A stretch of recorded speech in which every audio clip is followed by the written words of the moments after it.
இன்னைக்கு காலையில இருந்து அண்ணாமலை அவர்களுடைய சாட்டையடி போராட்ட வீடியோ தாங்க வைரலா மாறிட்டு இருக்கு.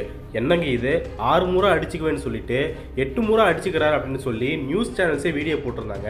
அதுவுமே இப்போ வைரலா மாறி இருக்கு. இந்த நிலைமையில இன்னொரு பக்கம் பார்க்கும்போது ஒரு போட்டோ ஒன்று வைரலா ஷேர் ஆகிட்டு இருந்துச்சுங்க. அது என்னன்னு பார்க்கும்போது முரசொலி நாளிதழில் ஒற்றை வரியில விமர்சனம் பண்ற மாதிரியான ஒரு செய்தி அது. அதாவது முரசொலி நாளிதழோட 5வது பக்கத்துல பாமக தலைவரான அன்புமணி அவர்களுடைய போட்டோ போட்டோம், பாமகவுடைய முன்னாள் தலைவரான ஜி.கே. மணி அவர்களுடைய போட்டோ போட்டோம் ஒரு செய்தி வெளியாகி இருக்குது. அதுல அன்புமணி அவர்களுடைய போட்டோ கீழே திமுகவுக்கு நிபந்தனையற்ற ஆதரவு தர தயார் அப்படின்னு சொல்லியிருந்தாரு. அதுக்கு கீழே யாரு கேட்டா அப்படின்னு சொல்லி கேட்டிருக்காங்க.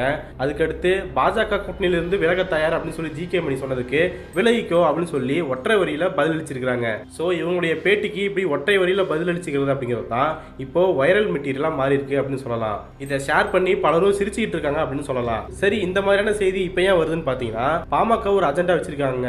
அதாவது வன்னியர் இடஒதுக்கீடு அப்படிங்கிற அஜெண்டா தான் பாமக ஒரு அரசியல் செய்ய போகுது அப்படின்னா அது முதன்மையான கருவியா இருக்கும். சோ அதை முன்னிறுத்தி சமீபத்தில் நடந்த போராட்டத்துல தான் அன்புமணி ராமதாஸ் அவர்கள் இந்த மாதிரியான கருத்துக்களை சொல்லியிருந்தாரு. வன்னியர்களுக்கு திமுக இடஒதுக்கீடு தந்தா திமுகவுக்கு நிபந்தனையற்ற ஆதரவு தர தயாரா இருக்கிறோம் அப்படின்னு சொல்லியிருந்தாரு.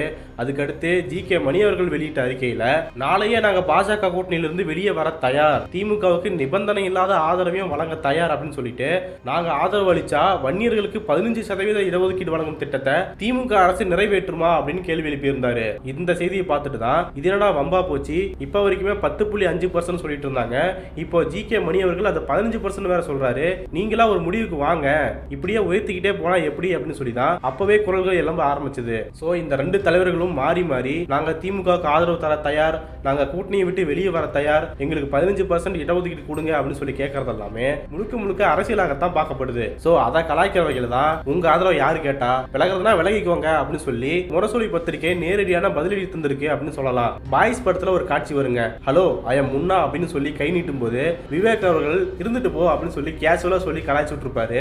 அதே மாதிரி தான் ஹலோ உங்களுக்கு நாங்க ஆதரவு அளிக்க தயாருங்க, நீங்க 15% இடஒதுக்கீடு கொடுங்க அப்படின்னு சொன்னதுக்கு யாரு கேட்டா அப்படின்னு சொல்லி பதிலளிச்சிருக்காங்க. இன்னொரு பக்கம் ஹலோ பாஜக கூட்டணியில இருந்து நான் விலகி வருவேன், நீங்க எங்களுக்கு 15% இடஒதுக்கீடு கொடுக்கணும் அப்படின்னு சொல்லி ஜி.கே. மணி அவர்கள் முறையிடுறாரு.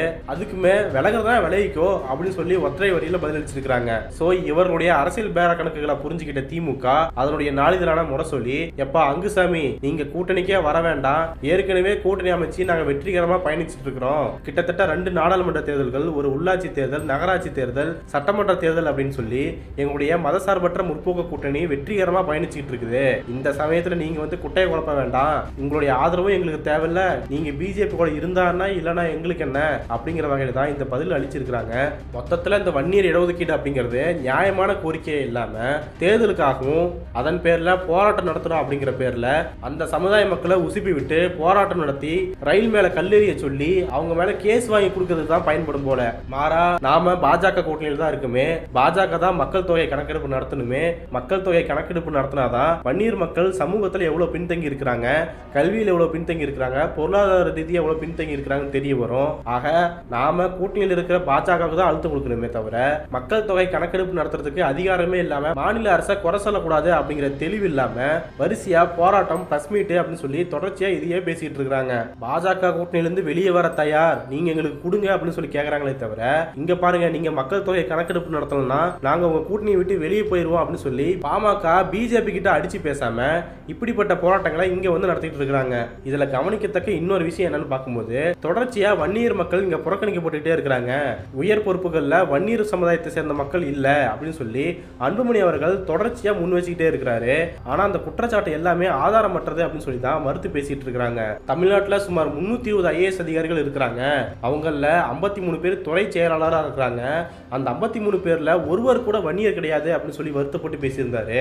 ஆனா அன்புமணி ராமதாஸ் அவர்களுக்கு இந்த ஐஏஎஸ் அதிகாரிகளை நியமிக்கிறதே யூபிஎஸ்சி தான் அப்படின்னு தெரியல போல. அதை விட்டுட்டு தமிழ்நாடு அரசு தான் ஏதோ துரோகம் பண்ண மாதிரி பேசிட்டு இருக்கிறாருன்னா பாத்துக்கோங்களேன். மேலும் எஸ்ஐ போன்ற அடிப்படை பதவிகள் தான் தமிழ்நாடு அரசு ரெக்ரூட்மெண்ட் பண்ணுமே தவிர அவங்களுக்கு பதவி உயர்வு கிடைக்கிறதுலயுமே யூபிஎஸ்சியோட பங்கு அதிகமா இருக்கிறதா பார்க்க முடியுது.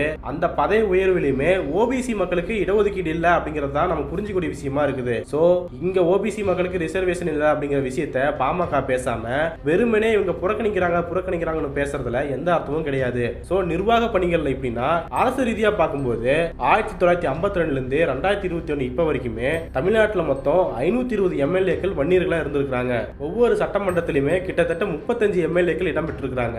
மேலும் 1952 இருந்து 2021 வரைக்கும் கிட்டத்தட்ட தமிழ்நாட்டை சேர்ந்த 90 எம்பிக்கள் வன்னியர்களா இருந்திருக்காங்க. இதெல்லாம் சும்மா சொல்றது கிடையாதுங்க. உச்சநீதிமன்ற தீர்ப்பிலேயே இதெல்லாம் மேற்கோள் காட்டியிருக்காங்கன்னா பாத்துக்கோங்க. சோ இப்படி டேட்டாக்கள் எல்லாத்தையும் மறைச்சிட்டு உண்மைக்கு மாறா விஷயம் புரியாம தொடர்ந்து ஒரு பொய்யான குற்றச்சாட்டுகளை முன் வச்சு மட்டுமே இந்த போராட்டங்களை நடத்திட்டு இருக்காங்க. அண்மையில உள்ளாட்சி தேர்தல் நடக்க போகுது அப்படிங்கிற செய்தி வந்த உடனே திரும்பவும் நாம லைம் லைட்டுக்கு வரணும் அப்படின்னு சொல்லி போராட்டங்களை முன்னெடுத்துட்டு இருக்காங்க. அதே சமயம் பார்க்கும்போது நாங்க கூட்டணிக்கு தயாராகத்தான் இருக்கிறோம் அப்படின்னு சொல்லி சிக்னல் கொடுக்கிற வகையில இப்படி 2 பேருமே பேசியிருக்காங்க. சோ இந்த மெசேஜ் தான் முரசொலி தன்னுடைய ரிப்ளை மெசேஜ் மூலமா புறக்கணிச்சிருக்காங்க அப்படின்னு சொல்லலாம். ஆக யாரு கேட்டா விலகிக்கோ அப்படின்னு 2 வார்த்தையில சிம்பிளா முடிச்சு விட்ட முரசொலி இப்போ வைரல் மெட்டீரியலா மாறிட்டு இருக்குது. இனிமேலாவது இந்த மாதிரி பேச்சுக்களை கைவிடாம மக்கள் தொகை கணக்கெடுப்பு நடத்துங்க அப்படின்னு சொல்லி ஒன்றிய அரசுக்கு அழுத்தம் கொடுப்பாங்களா அப்படிங்கறதெல்லாம் அவங்களுக்கு தான் வெளிச்சம். என்ன நடக்குது அப்படிங்கறதெல்லாம் பொறுத்திருந்து பார்க்கலாம்.